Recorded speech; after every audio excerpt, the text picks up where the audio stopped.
lakini sisi watoto wa kiume ilikuwa sana mnanda. Unajua mnanda? Mchiriku. Unaitwa mchiriku mnanda. Kuna mmoja walipigwa, nikifikiria dunia mwenzenu najijutia, nawahi kukufuru Mungu, kwa nini nilizaliwa? Lakini sawa, hayo yameshatokea, jambo akipanga Mola hakuna wakupangua. Angalia hii mistari, umesikia?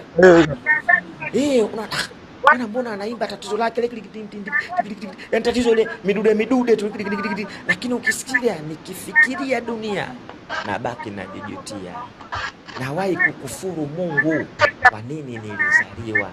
Lakini sawa, yote yameshatokea, na jambo akipanga Mola hakuna wakupangua. Muona maneno haya kwa kitu fulani hapo yamenyoka, unaona kabisa na kusazalisha. Yani huyo mtu anakaa analalamika hivi, nikifikiria dunia, anakuambia akifikiria dunia anabaki tu analia, anajutia, anafanya yani yale ile misongo iliyomfuata ile, lakini mwisho anakuambia lakini sawa, hayo yote yameshatokea, na jambo akipanga Mola